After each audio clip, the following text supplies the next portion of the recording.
The old American West is full of colorful characters and tons of interesting stories, but today we're going to be discussing one of the staples of the American West, the gun battles or the gunfights. These are the top gunfights of the American Old West. Wild Bill Hickok versus Davis Tutt Jr., July 21st, 1865, Springfield, Missouri.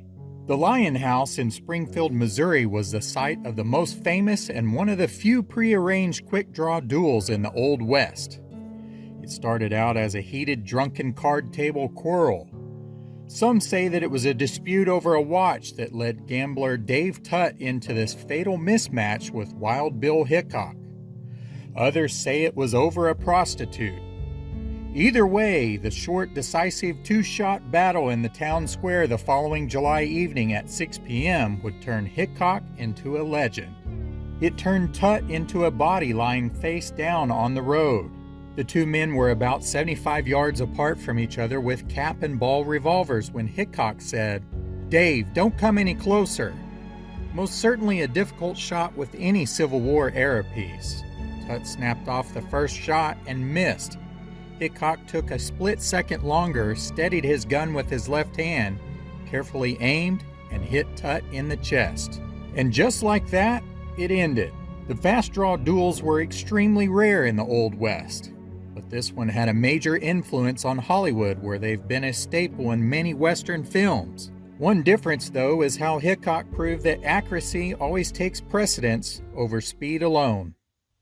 Harry Morse versus Juan Soto, May 10, 1871, Sausalito Valley, California. California's epic gun battle of the late 19th century was between two big men, Alameda County Sheriff Harry Morse, who was a relentless outlaw hunter, and then a gargantuan, cross-eyed, burly bandito named Juan Soto. Morse received a tip that Soto was hiding out in the Sausalito Valley, high in the Coast Range of Central California near Hollister. This led Morse and a group of lawmen to the clearing of adobes. They split up and Morse entered one of them with a posse member named Theodore Winchell. Inside, they found Soto lounging at a table with some women and some compadres.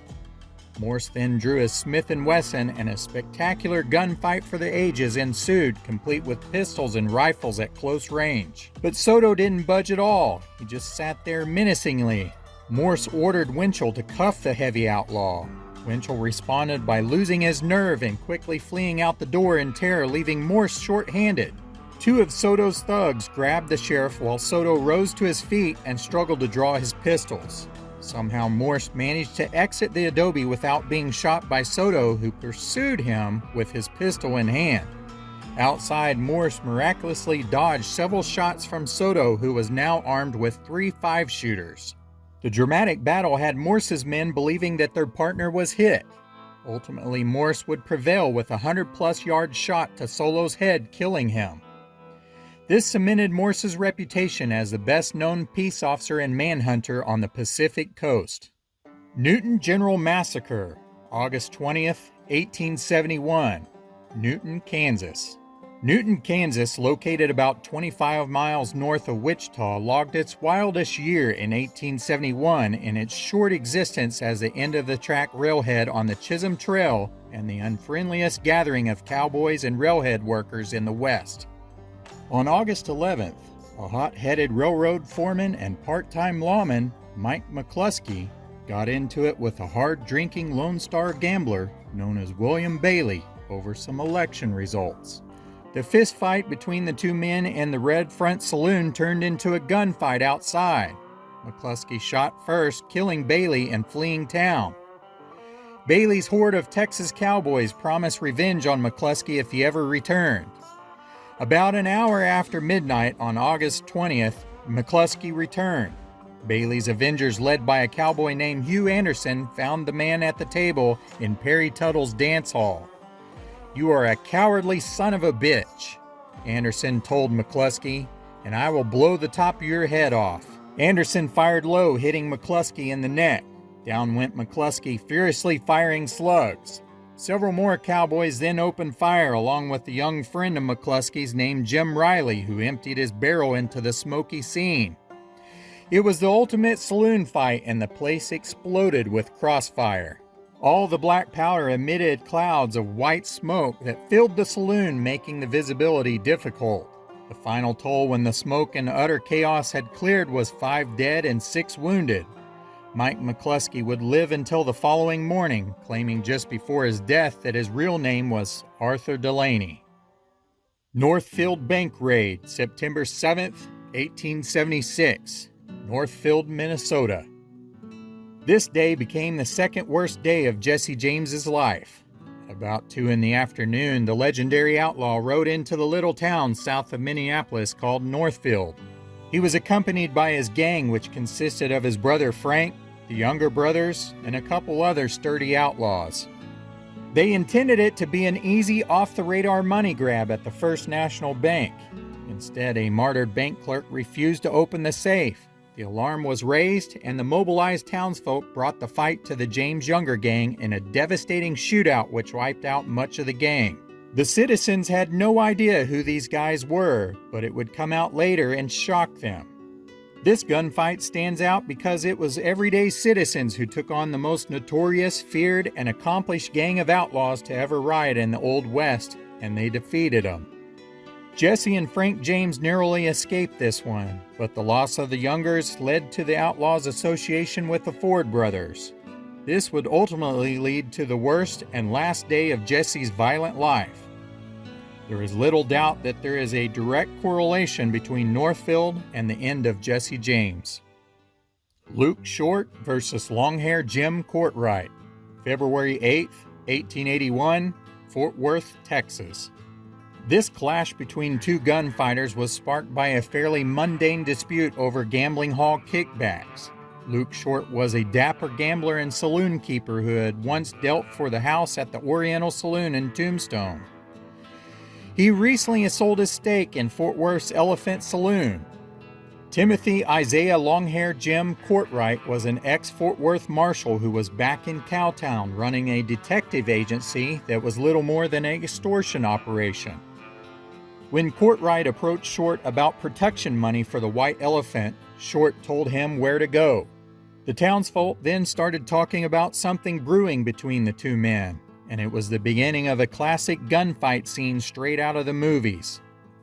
On the fateful night, a drunken Courtright entered town and called out Short. The 2 men stood face to face at close range outside of the White Elephant. The fight was well documented, and Short took off Courtright's thumb on the first shot.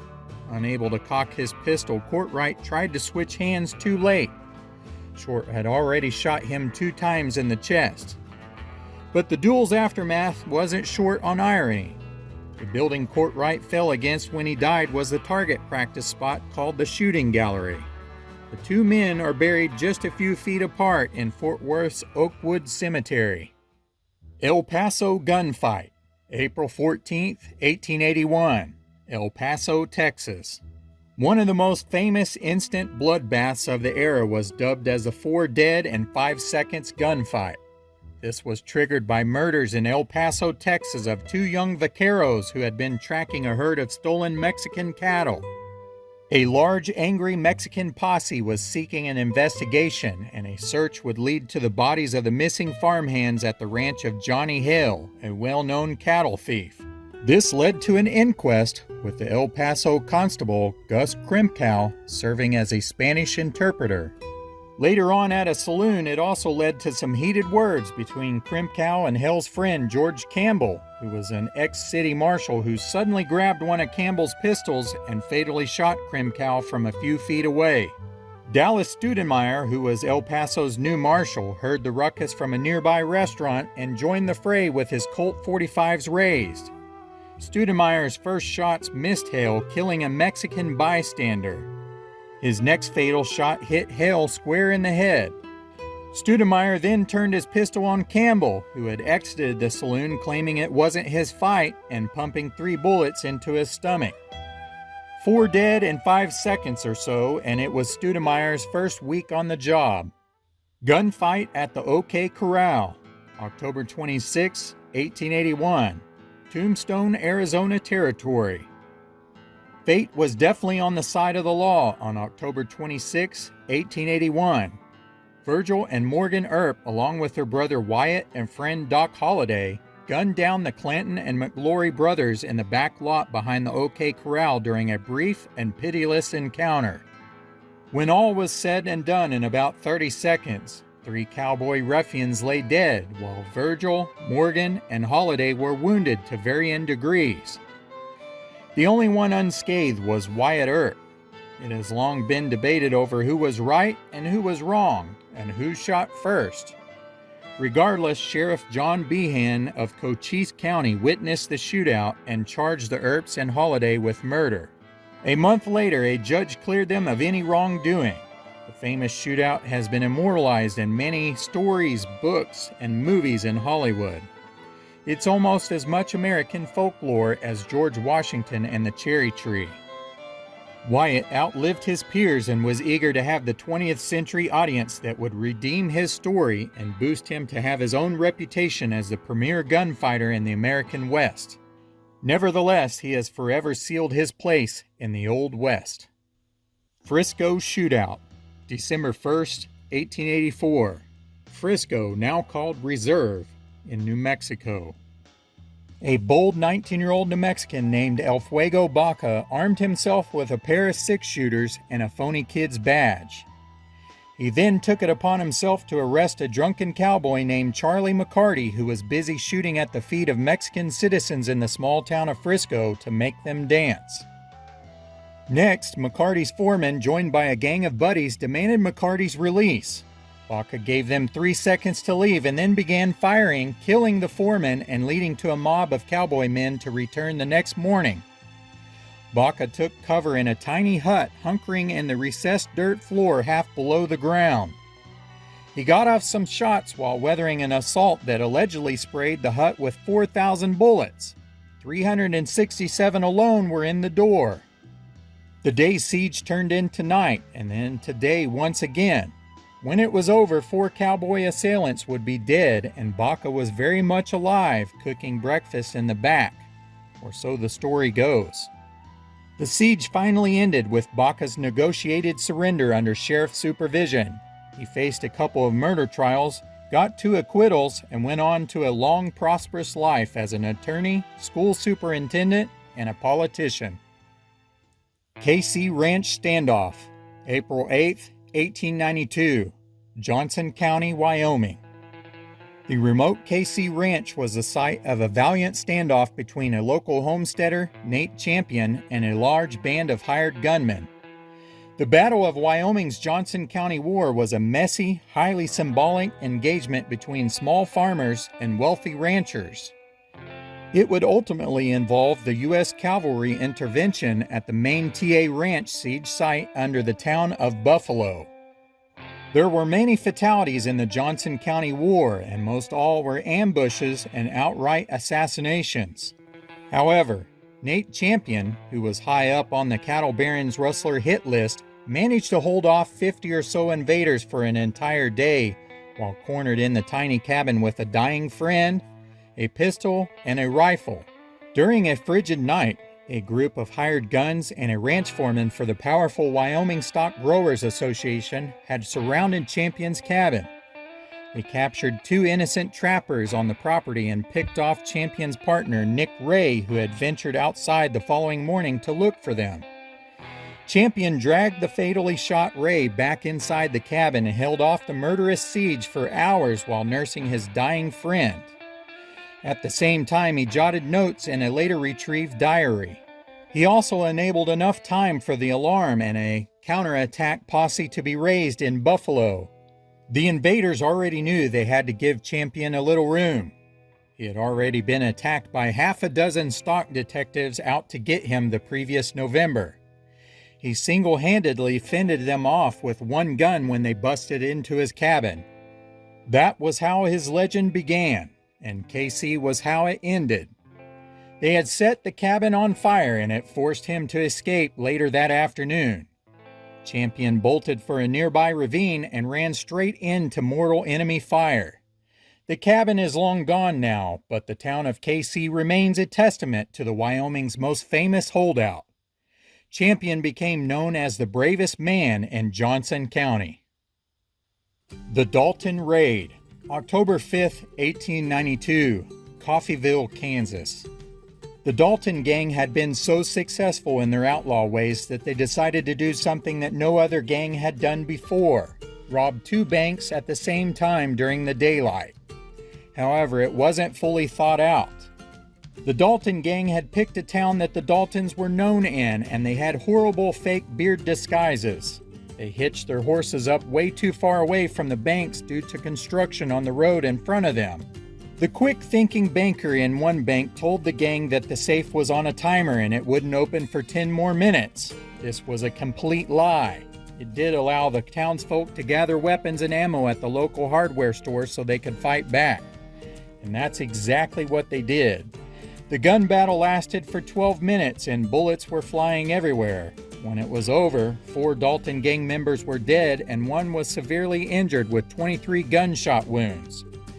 3 town citizens were dead along with the town marshal. 4 other citizens were wounded. The Dalton raid went down as one of the biggest disasters of the American West. Bottom line, don't rob banks in Coffeyville, Kansas. Battle of Ingalls, September 1st, 1893, Ingalls, Oklahoma Territory. This incident has been described as being the deadliest battle ever fought between the Old West outlaws and the Deputy U.S. Marshals. The short but vicious affair left 3 federal lawmen plus 2 town citizens dead, making it one of the greatest law enforcement debacles at the tail end of the Old West era. It began when the members of the recently assembled Doolin-Dalton gang, aka the Wild Bunch, were discovered hiding out in the tiny town of Ingalls, Oklahoma Territory. This was about 1 year after the famous shootout in Coffeyville, Kansas, where the Dalton gang was annihilated during the double bank robbery attempt. One of the Dalton brothers not involved, Bill, hadn't learned a thing from his brother's life of crime. He teamed up with Bill Doolin's gang. They were a group of cowboys that turned to robbing trains and banks. On a briefly quiet morning, a surprise posse of heavily armed deputy marshals and other lawmen entered Ingalls in 3 covered wagons. No words were exchanged when the gang member George Bitter Creek Newcomb exited the town saloon and narrowly missed the first gunshot. A fatal hail of retaliatory bullets thrashed the lawmen while all but one of the sharpshooting Doolin gang members escaped. The battle was won, but the war would soon be lost. Within a few short years, the Doolin gang were all hunted down and killed. This has been the top gunfight battles of the American Old West. Thank you for watching. I hope you learned something, and we'll see you guys next time.